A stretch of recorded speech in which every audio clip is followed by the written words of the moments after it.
ओम शांति। मुरली शुरू करने से पहले शिव बाबा की याद में 2 लाइन सुनेंगे। शिव बाबा को याद कर, जी भर उसको प्यार कर, सांसों को आबाद कर ले मेरे मना। आया लेके झूमती बहारें, रिम झिम बरसती स्नेह की फुहारें। रंग निराला है, रूप सलोना, दिल चाहे उससे जुदा कब ना होना। अपना इंतजार कर बैठना, हिम्मत हार कर, प्रभु का तू दीदार कर ले मेरे मना।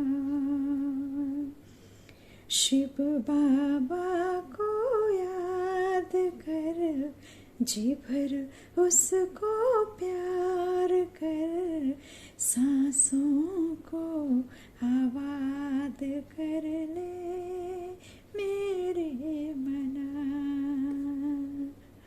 सांसों को आबाद कर ले मेरे मना। ओम शांति। 22 अप्रैल 2022 प्रातः मुरली। ओम शांति। बाप दादा मधुबन। आज प्यार के सागर सुखदाता, ज्ञान के सागर ज्ञानदाता, मीठे मीठे बाबा के मुरली के महावाक्य। बाबा ने कहा, मीठे बच्चे, बाबा आया है तुम बच्चों से दान लेने। तुम्हारे पास जो भी पुराना किचड़ा है उसे दान दे दो तो पुण्य आत्मा बन जाएंगे। विकारों रूपी दान तो ग्रहण उतर जाएगा, तो फिर आप क्या बन जाएंगे? पुण्य आत्मा। प्रश्न बाबा ने कहा, पुण्य की दुनिया में चलने वाले बच्चों प्रति बाप की श्रीमत क्या है? उत्तर में बाबा ने कहा, मीठे बच्चे, पुण्य की दुनिया में चलना है तो सबसे ममत्व मिटाओ, 5 विकारों को छोड़ो। इस अंतिम जन्म में ज्ञान चित्ता पर बैठो, पवित्र बनो तो पुण्य आत्मा बन पुण्य की दुनिया में चले जाएंगे। ज्ञान योग को धारण कर अपनी दैवी चलन बनाओ। बाप से सच्चा सौदा करो। बाप तुम्हारे से लेते कुछ नहीं, सिर्फ ममत्व मिट जाए उसकी युक्ति बताते हैं। बुद्धि से सब बाप हवाले कर दो। गीत है, इस पाप की दुनिया से ले चल कहीं और। बाबा कहते कहाँ ले चलें, यहीं तो उस दुनिया को लाना है। पुण्य दुनिया को यहाँ ही लाना है, अब कौन सी दुनिया में ले चलूं? तो उसके लिए तो पुरुषार्थ करना पड़े, कहीं और जाने के लिए। अच्छा, ओम शांति। दुनिया के मनुष्य व रावण राज्य के मनुष्य पुकारते हैं, हे पतित पावन, आओ पावन दुनिया अथवा पुण्य की दुनिया में ले चलो। गीत बनाने वालों को इन बातों की समझ नहीं है। पुकारते हैं रावण राज्य से राम राज्य में ले चलो, परंतु अपने को कोई पतित समझते नहीं है। अपने बच्चों के पास तो सम्मुख बाप बैठे राम राज्य में ले चलने के लिए, श्रेष्ठ बनने के लिए श्रीमत दे रहे हैं। भगवान वाच, राम भगवान वाच नहीं। भगवान तो निराकार है। निराकारी, आकारी, साकारी 3 दुनियाएं हैं ना। एक निराकारी दुनिया, एक आकारी और एक साकारी दुनिया। 3 फ्लोर के बारे में बाबा ने बताया है। निराकारी दुनिया जहाँ हम आत्माएं रहती हैं, जहाँ से हम आती हैं। निराकारी दुनिया माना जहाँ हमारा परमपिता परमात्मा निर्वाण धाम शांति धाम का निवासी, शांति का सागर। आकारी जहाँ सिर्फ और सिर्फ मूवी सूक्ष्म बतन, जहाँ आकारी दुनिया। साकारी जहाँ हम मनुष्य आत्माएं स्तन को धारण करके पार्ट बजाते हैं। इस तरह से बाबा ने 3 दुनियाएं बताई। निराकार परमात्मा निराकारी बच्चों आत्माओं के साथ निराकारी दुनिया में रहने वाले हैं। अभी बाबा आया हुआ है स्वर्ग का राज्य भाग्य देने, हमको पुण्य आत्मा बनाने। राम राज्य माना दिन, रावण राज्य माना रात। यह बातें और कोई नहीं जानते, तुम्हारे में भी कोई बिरला जानते हैं।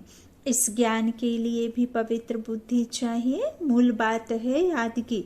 अच्छी चीज हमेशा याद रहती है। तुमको पुण्य क्या करना है? तुम्हारे पास जो खिचड़ा है वह मेरे हवाले कर दो। मनुष्य जब मरते हैं तो उसके बिस्तर कपड़े आदि सब करनी घोर को देते हैं न, जो क्रियाक्रम कराते हैं उनको देते हैं, तो वह दूसरे किस्म के ब्राह्मण होते हैं। अब बाबा आया है तुम्हारे से दान लेने के लिए। हाँ, यह पुरानी दुनिया, पुराना शरीर सब कुछ सड़ा हुआ है, यह मुझे दे दो और इससे महत्व मिटाओ। भल 10-20 करोड़ हैं, परंतु बाप कहते हैं इनसे बुद्धि निकालो कि मेरा मेरा करना छोड़ो, तेरा तेरा कहना छोड़ो, तेरा तेरा कहना शुरू करो। ऐसा नहीं है कि एक पल कहा तेरा है और अगले ही पल मेरे पन में आ गए हैं। बाबा कहते हैं इनसे बुद्धि निकालो, बदले में तुमको सब कुछ नई दुनिया में मिलेगा। कितना यह सस्ता सौदा है। बाबा कहते हैं मैं ट्रांसफर कर दूंगा, नहीं तो फिर यहीं की यहीं रह जाएगी। बाप कहते हैं जिनमें मैंने प्रवेश किया है उसने सब सौदा किया, सब कुछ। जैसे ही पता चला कि मैं लक्ष्मी नारायण बनूंगा, वैसे ही उन्होंने सब कुछ अपना बुद्धि से समर्पित कर और फिर लगाया भी ज्ञान यज्ञ में, है ना। तो अब देखो उसके बदले कितना राज्य भाग्य मिलता है। कुमारियों को तो कुछ देना ही नहीं है, वर्षा मिलता है। बच्चों को तो उनको मिल्कियत का नशा रहता है। आजकल स्त्री को हाफ पार्टनर थोड़े ही बनाते हैं, सारा बच्चों को ही देते हैं, है ना। वाइफ के नाम से तो कोई करता नहीं है, पुरुष मर जाता है तो स्त्री को कोई पूछता भी नहीं। यहाँ तो तुम बाप से फुल बरसा लेते हो, यहाँ तो कोई मेल फीमेल का सवाल ही नहीं है कि बाबा के बच्चे मेल हैं या फीमेल हैं। बाबा कहते सब मेल ही हैं, है ना, सब एक समान, सब बरसे के अधिकारी हैं। माताओं कन्याओं को तो और ही हक जास्ती मिलता है, क्योंकि कन्याओं का लौकिक बाप के वर्षे में ममत्व नहीं है। वास्तव में तुम सब कुमार कुमारियां हो गए। बाप से कितना वर्षा पाया है। एक कहानी है, राजा ने बच्चियों से पूछा किसका खाती हो, तो एक ने कहा अपने भाग्य का, तो राजा ने उसको निकाल दिया। वह बाप से भी साहूकार हो गई। बाप को निमंत्रण दिया, पूछा अब किसका खाती हो, देखो। तो बाप भी कहते हैं बच्चे तुम सब अपनी तकदीर बनाते हो। दिल्ली में एक ग्राउंड है, नाम रखा है रामलीला ग्राउंड। वास्तव में नाम रखना चाहिए रावण लीला, क्योंकि इस समय सारे विश्व में रावण लीला चल रही है ना। अब कई समझते कि बाबा को कैसे पता चलेगा कि जो परमात्मा ईश्वर जिसे भगवान कहते वो कैसे पता उसे कि दिल्ली में एक रामलीला रावण नाम रखना चाहिए, वहाँ रामलीला मैदान है। ऐसे सब बाबा क्यों कहते हैं? भगवान क्या ऐसी बातें करते हैं? तो भगवान किसके बारे में बात कर रहा है? हम बच्चों की लीला के जो इधर हो रही है, जो रावण लीला हो रही है, तो बाबा नहीं बताए, बाबा को पता नहीं रहे तो कैसे चलेगा? कैसे बाबा हमें समझाइश देंगे कि कैसे हमें दुख से बाहर निकलना है। तो बाबा तो हम सब बच्चों के बारे में ही लिखते हैं, खुद की तो कोई महिमा करते नहीं। उनकी तो इतनी महिमा है, उससे तो हमें समझना है कि कैसी बाबा की महिमा है ना। और बाबा तो सब कुछ हमारे लिए ही रखते हैं ना, मुरली में एक एक शब्द खुद के लिए थोड़ी रखते हैं कि उनका कल्याण हो रहा है। वो तो है ही सर्व कल्याणकारी है, वो तो है ही क्रिएटर डायरेक्टर, उसके ऊपर में थोड़े ना कोई डायरेक्टर क्रिएटर है। वो थोड़ी पाप करते हैं, वो थोड़ी दुख देते हैं जो उनको दुख मिले, है ना। वो तो है ही निराकारी शिव परमात्मा शरीरी, जो जन्म मरण से न्यारा है। अब जन्म मरण में आए तो फिर उनको भी दुख हो, है ना, लेकिन वो तो जन्म मरण से न्यारा है। तो बाबा कहते सारे विश्व में अभी रामलीला नहीं, रावण लीला चल रही है। बच्चों को रामलीला ग्राउंड लेकर उसमें चित्र लगाने चाहिए। एक तरफ राम का चित्र हो और नीचे बड़ा रावण का भी चित्र हो, बहुत बड़ा गोला हो। बीच में लिख देना चाहिए यह राम राज्य और वह रावण राज्य, तो समझ जाए। देवताओं की देखो कितनी महिमा है, सर्वगुण संपन्न। आधा कल्प है कलयुगी भ्रष्टाचारी रावण राज्य, उसमें सभी आ जाते हैं। अब रावण राज्य का अंत सो राम ही करेंगे। इस समय रामलीला है नहीं, सारी दुनिया में रावण लीला है। रामलीला होती है सतयुग में, लेकिन सभी अपने को बड़ा अक्लमंद समझते हैं, श्री श्री का टाइटल रखाते हैं। यह टाइटल तो है निराकार परमपिता परमात्मा का, जिस द्वारा श्री लक्ष्मी नारायण भी राज्य पाते हैं। लौकिक जीवन में आपने देखा ना, पिता के आगे श्रीमान लगाते हैं, लेकिन जब छोटे बच्चे रहते हैं तो मास्टर लगाते हैं ना, मास्टर फलाना, मास्टर ठिकाना। तो मास्टर क्यों लगाते हैं? क्योंकि वो बाप का बच्चा है, मास्टर हो गया ना, छोटा हो गया, उससे उसका टुकड़ा, उसका बच्चा, तो उससे उसके समान हो गया। लेकिन बाप तो नहीं हुआ ना। फिर बाप समान बन सकते हैं, बाद में वो अपने बच्चों का बाप बन सकता है, लेकिन बाप का बाप तो नहीं बन सकता ना, बाप जैसा बन सकता है। तो यही तो बाबा कहते हैं कि मेरे से ऊपर थोड़े ना कोई है, मैं ही सबसे ऊपर हूँ, है ना, बापों का बाप। इसीलिए तुम बच्चों को सर्वशक्तिमान का बच्चा मास्टर सर्वशक्तिमान कहा। शेर का बच्चा शेर ही होगा, गीदड़ तो होगा नहीं। फिर कई समझते हैं आत्माओं का जन्म और उसमें होता है ना, योनि में। बाबा कहते हैं मनुष्य योनि का जन्म मनुष्य में ही जाता है, ना कि सांप बिच्छू आदि बनता। वो ऋषि मुनियों ने इसीलिए कहा था, ताकि पाप करने से मनुष्य आत्माएं डरें, लेकिन पाप तो और जास्ती बढ़ते गए, है ना। इसीलिए वो यह सब कथा सुनाती थी कि अगर पाप करोगे तो ऐसा। जब मनुष्य ने एक बार पाप किया और उन्हें किसी ने नहीं रोका तो वो जास्ती पाप बढ़ते गए, है ना। तो ऐसा नहीं है कि सांप बिच्छू गिद्ध गीदड़ बनेंगे, है ना, सब मनुष्य की योनि में। हाँ, लेकिन जो पाप किए हैं वो इस तरह पर ही, इस धरनी पर ही तुमको कलयुग में ही अंत में सारे पापों का बोझा जो है सर से उतारना है, इसीलिए दुख सुख आते हैं। अच्छा, तो बाबा कहते हैं श्री श्री का टाइटल रखाते हैं। यह टाइटल सो है निराकार परमपिता परमात्मा का, जिस द्वारा श्री लक्ष्मी नारायण भी राज्य पाते हैं। अब बाबा आया है, तुमको भक्ति रूपी अंधकार से छुड़ाकर सोझरे में ले जाते हैं, है ना, अंधेरे से उजाले की ओर। आत्मा भी अभी बिल्कुल एकदम क्या हो गई है, कला लेस हो गई ना, तो कलाएं चढ़ती कला बाबा बताते हैं संगम युग पर। तो आप सोचरे में ले जाते हैं, जिनमें ज्ञान योग होगा उनकी चलन भी दैवी होगी। बाबा ज्ञान घृत डालते हैं हमारी आत्मा में, फिर वो ज्ञान घृत से हमारी आत्मा प्रज्वलित होती है ना। निराकारी दुनिया की आत्मा है ना, तो फिर हमें वो सब नॉलेज बाप देते हैं कि कैसे आए थे वैसे ही बनना है, और फिर वापस कैसे आप आदि में आते हैं तो आदि में किस तरह से आना है, पावन तन लेके पावन दुनिया में पावन आत्मा बनकर, है ना, पुण्य आत्मा बनकर, देव आत्मा बनकर इस मंदिर रूपी शरीर में विराजमान होना है। तो मंदिर भी तो शुद्ध होना चाहिए, विकारी मंदिर में तो देव आत्मा रह ना सके। तो फिर स्थूल मंदिरों को दिखा दिया है। तो अब बाबा कहते ये तो भक्ति रूपी अंधकार है, अब इससे छुड़ाकर मैं तुम्हें सोचरे में ले जाता हूँ, जिसमें मुझे कोई याद ही नहीं करेगा।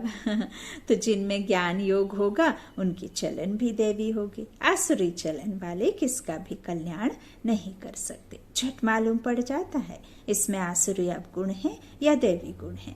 अभी तक कोई संपूर्ण तो है नहीं। बाबा कहते अभी तो कर्मातीत हो जाए तो ये दुनिया बदली हो जाए ना। अभी तो बन रहे हैं, अभी बनते जाते हैं। तो बाबा तो दाता है, तुमसे क्या लेंगे? जो कुछ लेते हैं वह तुम्हारी सेवा में लगा देते हैं। बाबा ने इनको भी सरेंडर कराया। भट्टी बनानी है, बच्चों की पालना करनी है। पैसे बिगर इतनों की पालना कैसे होगी? पहले बाबा ने इनको अर्पण कराया, फिर जो आए उनको भी अर्पण कराया, परंतु सभी की एक रस अवस्था तो बनी नहीं।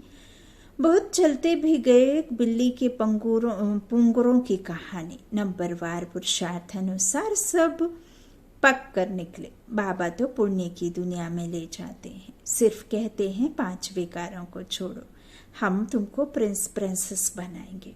ब्रह्मा का साक्षात्कार घर बैठे बहुतों को हो जाता है। वहां से लिख कर भेज देते हैं, बाबा हम आपके बन गए हैं, हमारा सब कुछ आपका है।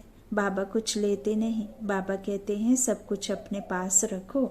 यहाँ मकान बनाते हैं, कोई पूछते हैं पैसा कहाँ से लाया? अरे इतने ढेर बच्चे हैं, बाबा को प्रजापिता ब्रह्मा का नाम सुना है ना। कहते हैं सिर्फ ममत मिटाओ, तुम्हें वापस जाना है, बाबा को याद करो। हमको भगवान पढ़ाते हैं तो खुशी का पारा चढ़ा रहना चाहिए। लक्ष्मी नारायण को भगवान नहीं कहेंगे, उन्हें देवी देवता कहेंगे। भगवान के पास भगवती होती नहीं। कितनी उक्ति की बात है। सिवाय सम्मुख यह बातें कोई समझ ना सके। गाते भी हैं तो मेव माताश्च पिता तुमेव। ज्ञान ना होने के कारण लक्ष्मी नारायण के आगे, हनुमान के आगे, गणेश के आगे भी जाकर यह महिमा गाते हैं। अरे वह तो साकारी थे, उनको अपने बच्चे ही माता पिता कहेंगे। तुम बच्चे बाबा कहते हैं उनके बच्चे बच्चे ही माता पिता कहेंगे। तुम उनके बच्चे हो कहाँ? तुम तो रावण के राज्य में हो। यह ब्रह्मा भी माता है। इन द्वारा बाबा कहते हैं तुम मेरे बच्चे हो, परंतु माताओं कन्याओं को संभालने वाली माता चाहिए। अडॉप्टेड बच्ची है बीके सरस्वती। फिर शास्त्रों में फिर ये भी मत में कह दिया, श्रीमत के छोड़ करके, श्रीमत से हट करके क्या कह दिया सरस्वती को कि ब्रह्मा का दिल अपनी बेटी पर आया। तो बाबा कहते हैं अब माता चाहिए ना संभालने को, तो अडॉप्टेड बच्ची है किसकी? ब्रह्मा बाबा की। वो कौन है? बीके सरस्वती। तो कितनी गुहा बातें हैं। बाबा जो जान देते हैं और जो ज्ञान देते हैं अपना, हमें जानी जाननहार बाबा जानकारी देते हैं ना। तो बाबा जो ज्ञान देते हैं, नॉलेज देते हैं, वह कोई भी शास्त्रों में नहीं है। भारत का एक मुख्य शास्त्र है गीता। उसमें ज्ञान के पढ़ाई की बातें हैं, उसमें चरित्र की कोई बात नहीं। ज्ञान तो मर्तबा, ज्ञान से मर्तबा मिलता है। बाबा कहते बाबा जादूगर है, तुम गाते हो रत्नागर जादूगर, तुम्हारी झोली भरती है स्वर्ग के लिए। साक्षात्कार तो भक्ति मार्ग में भी करते हैं, परंतु उनसे कुछ लाभ नहीं। लिखेंगे पढ़ेंगे, साक्षात्कार से तुम कोई वह बन गए क्या जैसा आपको बनना है ना। साक्षात्कार मैं कराता हूँ। पत्थर की मूर्ति थोड़े ही साक्षात्कार आएगी। साक्षात्कार कौन कराएगी? पत्थर की मूर्ति कराएगी क्या? बाबा कहते हैं मैं ऊपर जो इनडायरेक्टली भक्ति इनडायरेक्टली है परमात्मा के पास पहुंचने का आधार लेकर के हम परमात्मा के पास पहुंचने का रास्ता ढूंढते हैं, है ना। लेकिन परमात्मा ऊपर बैठा देखता तो है कि मेरे भक्त मुझे पुकार रहे हैं, लेकिन उनका ड्रामा में सीन है ही नहीं ना भक्ति काल में आने का। जब तक संगम ना आए तब तक आते नहीं। लेकिन बाबा कहते पत्थर की मूर्ति थोड़े ना साक्षात्कार कराएंगी, मैं ऊपर बैठा साक्षात्कार कराता हूँ। तो नौहदा भक्ति में भावना तो शुद्ध रखते हैं, उनका हुजूरा मैं देता हूँ, ना कि मूर्तियां। परंतु तमो प्रधान तो बनना ही है। मीरा ने साक्षात्कार किया परंतु ज्ञान तो कुछ भी नहीं था। ऐसे तो नहीं अब मीरा कृष्ण की दीवानी थी तो कहीं जाके बैकुंठ में बैठेगी या बैठ गई होगी, या उधर परमधाम में बाबा के पास गई होगी, यहीं कहीं घूम रही होगी, है ना। तो बाबा कहते कुछ भी नहीं था। उसका ज्ञान जरूर था, बाबा कहते, लेकिन कुछ नहीं, साक्षात्कार किया। मनुष्य तो दिन प्रतिदिन तमो प्रधान होते जाएंगे। अभी तो सभी मनुष्य पतित हैं, गाते भी हैं, हमें ऐसी जगह ले चलो जहाँ सुख चैन पाए। तुम भारतवासियों को सतयुग में बहुत सुख था। अब कितना प्यारा गाना बाबा का कहते ना, गाने भी बाबा ने की भक्ति काल के या जो भी लौकिक जीवन में गाने बने हैं वो भी अब प्रैक्टिकल में देखो। एक बहुत प्यारा सॉन्ग है, आ चल के तुझे मैं लेके चलूं किसी ऐसे गगन के तले, जहाँ गम भी ना हो आंसू भी ना हो, बस प्यार ही प्यार पले, एक ऐसे गगन के तले। वो कौन सा गगन है? एक चांद, एक सितारा, एक आकाश, एक धरती, सतयुगी दुनिया। और सतयुगी दुनिया में कौन ले जाने के लिए कह रहा है? ईश्वर परमात्मा, सुख करता बाप कह रहे हैं, बच्चों चलो मेरे साथ, मैं ऐसे गगन के नीचे तुम्हें ले जाऊंगा जहाँ कोई किसी तरह का दुख नहीं है, सुख ही सुख है। बाबा कहते तुम भारतवासियों को सतयुग में बहुत सुख था, सतयुग का नाम वाला है ना। अब वहां सुख चैन पाए, वहीं चलूंगा लेकर के। तो स्वर्ग भारत में ही था, परंतु समझते नहीं हैं। यह भी जानते हैं भारत ही प्राचीन था, स्वर्ग था, सोने की चिड़िया था, वहां कोई और धर्म नहीं था। यह सब बातें बाप ही समझाते हैं। तुम सभी अब श्रवण कुमार और कुमारियां बनते हो, तुम सबको ज्ञान की कवाठी कांवर पर बिठाते हो। तुमको सब मित्र संबंधियों को ज्ञान दे उठाना है। बाबा के पास युगल भी आते हैं। आगे तो जिस्मानी ब्राह्मण से हथियाला बंधवाते थे, अभी तुम रूहानी ब्राह्मण कामचिता का हथियाला तोड़ते हो। बाबा के पास आते हैं तो बाबा पूछते हैं स्वर्ग में चलेंगे? कोई कहते हैं हमको स्वर्ग यहाँ ही है। अरे यह अल्पकाल का स्वर्ग है, मैं तुमको 21 जन्म के लिए ले जाऊंगा, हाँ लिए स्वर्ग दूंगा परंतु पहले तुमको क्या करना पड़ेगा? पवित्र रहना पड़ेगा। बस इस ही बात में ढीले पड़ जाते हैं। अरे बेहद का बाप कहते हैं तो यह अंतिम जन्म ज्ञान चित्ता पर बैठो। तो देखा जाता है स्त्रियां झट आ जाती हैं। कोई फिर कहती हैं पति परमेश्वर को नाराज कैसे करें? बाबा के बने तो कदम कदम पर श्रीमत पर चलना पड़े। नहीं मानते तो अपने मनोवृत्ति सामने वाले की चेंज करो। पहले अपने में शक्तिशाली संकल्प भरो, उन संकल्पों से सामने वाले की वृत्ति चेंज करो। इसमें दुख देने की क्या बात है? मुख से कहने की आवश्यकता नहीं। तो बाबा कहते हैं मेरे बने हो तो कदम कदम पर श्रीमत पर चलना पड़े। अब बाबा आया है स्वर्ग का मालिक बनाने। पवित्र बनना अच्छा है, कुल कलंकित मत बनो। बाप कहेंगे ना, लौकिक बाप तो चमाट भी मारेंगे, मम्मा मीठी होती है, बहुत मीठा रहम दिल बनना है। बाप कहते हैं बच्चे तुम मुझे बहुत गालियां देते हो, अब मैं अपकारी पर भी उपकार करता हूँ। मैं जानता हूँ कि तुम्हारा रावण मत पर यह हाल हुआ है। जो सेकंड पास हुआ वह ड्रामा, परंतु आगे के लिए खबरदार रहना कि हमारा खाता खराब ना हो। जब नहीं पता था तो गलती हुई तो कोई नहीं, लेकिन अगर गलती पता है कि नहीं करना चाहिए और ज्ञान है, बुद्धि रूपी दर्पण है चेक करने के लिए, और बाबा ने अब दे दिया है ज्ञान, तो फिर अब तो गलती माफ़ी कैसे होगी, है ना। गलती करना और भूल करना में बहुत फर्क है ना। हमें पहले पता नहीं था, अब तो बाबा कहते तुम्हें सब पता है ना। जिनको नहीं पता उनकी बात अलग है। बाबा कहते हैं अब खबरदार रहना है कि हमारा खाता खराब ना हो। हर एक को अपनी प्रजा भी बनानी है, वारिस भी बनाना है। मुरली कोई मिस नहीं करनी चाहिए, कोई पॉइंट मिस ना हो जाए, अच्छे अच्छे ज्ञान रतन निकल जाएं, और सुने नहीं तो धारण कैसे करेंगे। रेगुलर स्टूडेंट मुरली कभी मिस नहीं करेंगे। कोशिश कर रोज वाणी पढ़नी चाहिए। अच्छा, मीठे मीठे सीखी लाधे बच्चों प्रति माता पिता बाप दादा का याद प्यार और गुड मॉर्निंग। रूहानी बाप की रूहानी बच्चों को नमस्ते।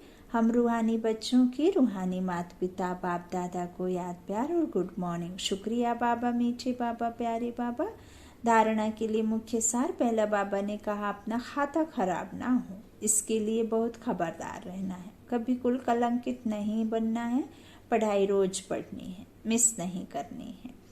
दूसरा, श्रवण कुमार कुमारी बन ज्ञान कवाठी कांवर पर सबको बिठाना है। मित्र संबंधियों को भी ज्ञान दे, उनका कल्याण करना है।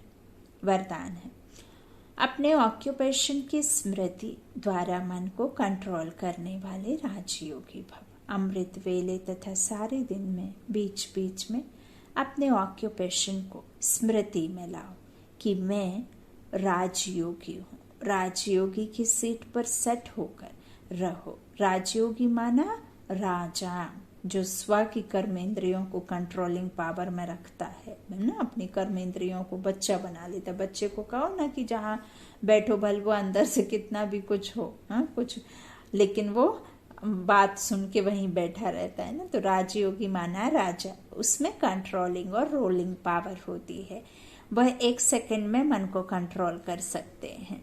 वह कभी अपने संकल्प, बोल और कर्म को व्यर्थ नहीं गंवा सकते। अगर चाहते हुए भी व्यर्थ चला जाता है तो उसे नॉलेजफुल व राजा नहीं कहेंगे। आज का स्लोगन है, स्व पर राज्य करने वाले ही सच्चे स्वराज्य अधिकारी हैं। अच्छा, मातेश्वरी जी के अनमोल महावाक्य। इस अविनाशी ज्ञान पर अनेक नाम धरे हैं। इस अविनाशी ईश्वरीय ज्ञान पर अनेक नाम धरे गए हैं, रखे गए हैं। कोई इस ज्ञान को अमृत भी कहते हैं, कोई ज्ञान को अंजन भी कहते हैं। सतगुरु ज्ञान अंजन दिया, ऐसे कहते ना। तो गुरु नानक ने कहा ज्ञान अंजन गुरु दिया। कोई ने फिर ज्ञान वर्षा भी कहा है, क्योंकि इस ज्ञान से ही सारी सृष्टि सब मन हरी भरी बन जाती है। जो भी तमो प्रधान मनुष्य हैं वो सत्वगुणी मनुष्य बन जाते हैं, और ज्ञान अंजन से अंधियारा मिट जाता है। इस ही ज्ञान को फिर अमृत भी कहते हैं, जिससे जो मनुष्य 5 विकारों की अग्नि में जल रहे हैं उससे फिर ठंडे हो जाते। देखो, गीता में परमात्मा साफ कहते हैं, कामेषु क्रोधेषु, उसमें भी पहला मुख्य है काम, जो ही 5 विकारों में मुख्य बीज है। बीज होने से फिर क्रोध, लोभ, मोह, अहंकार आदि झाड़ पैदा होता है। उससे मनुष्य की बुद्धि भ्रष्ट हो जाती है। अब उस ही बुद्धि में ज्ञान की धारणा होती। जब ज्ञान की धारणा पूर्ण वृद्धि में हो जाती है, तभी विकारों का बीज खत्म हो जाता है। बाकी सन्यासी तो समझते हैं विकारों को वश करना बड़ी कठिन बात है। अब यह ज्ञान तो सन्यासियों में ही है ही नहीं। बाबा कहते हैं सन्यासियों में कैसे आएगा? कौन से सन्यासी के पास में है? वो निराकार परमात्मा के पास है या ये लौकिक जीवन में जो सन्यासी हैं उनके पास? बाबा कहते अब यह ज्ञान तो सन्यासियों में है ही नहीं और ना हो सकता, तो ऐसी शिक्षा दें कैसे? उनके पास नहीं है तो कैसे देंगे? वो तो खुद उस एक को पुकारते हैं, भल साईं हो। साईं भी तो ऊपर की तरफ इशारा करते थे, अब मनुष्यों ने उसको भगवान मान लिया तो कोई क्या कर सकता है ना। भूल किसकी है? मनुष्यों की है कि साईं की है? सबका मालिक एक है, ऊपर की तरफ इशारा। अब मालिक ही उसको समझ लेने वाला गलत है या जो समझाने वाला गलत है? तो सिर्फ ऐसे ही कहते हैं कि मर्यादा में रहो। कैसे देंगे वो शिक्षा? परंतु असल मर्यादा कौन सी थी? वो मर्यादा तो आजकल टूट गई है। कहाँ वो सतगुणी त्रेता युगी देवी देवताओं की मर्यादा जो गृहस्थ में रहकर कैसे निर्विकारी प्रवृत्ति में रहते थे? अब वो सच्ची मर्यादा कहाँ है? आजकल तो उल्टी विकारी मर्यादा पालन कर रहे हैं, एक दो को ऐसे ही सिखलाते हैं कि मर्यादा में चलो। मनुष्य का पहला फर्ज है, वो तो कोई नहीं जानता, बस इतना ही प्रचार करते हैं कि मर्यादा में रहो, मगर इतना भी नहीं जानते कि मनुष्य की पहली मर्यादा कौन सी है। मनुष्य की पहली मर्यादा है निर्विकारी बनना। अगर कोई से ऐसा पूछा जाए तुम इस मर्यादा में रहते हो, तो कह देते हैं आजकल इस कलयुग की सृष्टि में निर्विकारी होने की हिम्मत नहीं है। अब मुख से कहना कि मर्यादा में रहो, अब निर्विकारी बनो, इससे तो कोई निर्विकारी बन नहीं सकता। निर्विकारी बनने के लिए पहले इस ज्ञान तलवार से इन 5 विकारों के बीज को खत्म करना, तभी विकर्म भस्म हो सकेंगे। अच्छा, ओम शांति, ओम शांति, ओम शांति। शुक्रिया बाप दादा, शुक्रिया ईश्वरी।